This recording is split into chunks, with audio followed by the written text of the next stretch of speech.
ధాన్యం కొనుగోళ్లు తరుగు పేరుతో రైతులను మోసం చేయటం నిరసిస్తూ సెక్రటేరియట్ ముట్టడించారు టీఆర్ఎస్ చీఫ్ కవిత. రాష్ట్రంలో రైతులు ఇబ్బంది పడుతున్నారని చెప్పారు. తరుగు పేరుతో రైతులను ఈ ప్రభుత్వం మోసం చేస్తుందని ఆరోపించారు. వెంటనే ధాన్యం మొత్తం సేకరించాలని డిమాండ్ చేశారు. ఆందోళన చేస్తున్న కవితను పోలీసులు అరెస్టు చేశారు.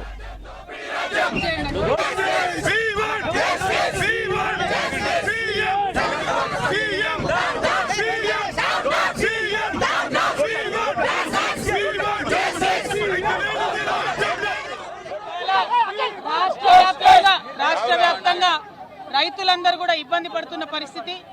ఏ జిల్లాలో చూసినా వడ్లు కొనకుండా రైతులు కళ్ళలలో ప్రాణాలు విడుస్తున్న పరిస్థితి.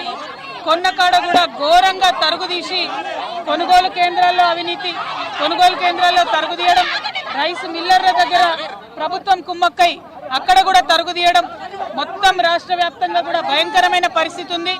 కొంటామన్నటువంటి వడ్లు కొననటువంటి పరిస్థితి ఉంది, జొన్నలు కొననటువంటి పరిస్థితి ఉంది, పొద్దుతిరుగుడు రైతులకు అన్యాయం జరుగుతున్న పరిస్థితి ఉంది.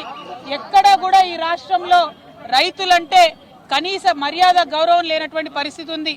ఈ రాష్ట్ర ముఖ్యమంత్రి గారు గత 2.5 సంవత్సరాల్లో ఒక్కసారి కూడా వ్యవసాయ శాఖను కనీసం రివ్యూ కూడా చేయనటువంటి పరిస్థితి ఉంది. మరి అటువంటి పరిస్థితులలో ఈ రాష్ట్రంలో రైతులకు కలెక్టర్లు అన్యాయం చేస్తూ ఉన్నారు. ఎక్కడికక్కడ కలెక్టర్లు మౌఖికంగా ఆదేశాలు ఇచ్చారు.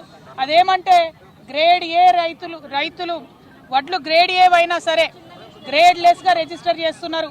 ఏదైతే సన్న బియ్యానికి బోనస్ ఇచ్చినామని చెప్పిండ్రో వాటిని ఎగబెట్టేటటువంటి ప్రయత్నంలో భాగంగానే ఇవి చేయడం జరుగుతూ ఉంది.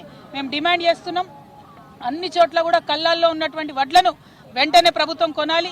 అందుకే ఇవాళ సెక్రటేరియట్ ముందట డాక్టర్ బాబాసాహెబ్ అంబేద్కర్ గారి పేరు పెట్టుకున్న ఈ సెక్రటేరియట్ ముంగట తెలంగాణ వ్యాప్తంగా ఉన్న రైతుల గోస ఈ ముఖ్యమంత్రికి ప్రభుత్వానికి తెలియాలి. కాబట్టి ఇక్కడ వడ్లు పోసి మరి వరి కంకులతోని ఇవాళ ఇక్కడ తెలంగాణ వ్యాప్తంగా ఉన్న తెలంగాణ రక్షణ సేన నాయకులు, రైతులు అందరం కలిసి, మహిళలందరం కలిసి నిరసన తెలియజేస్తారు.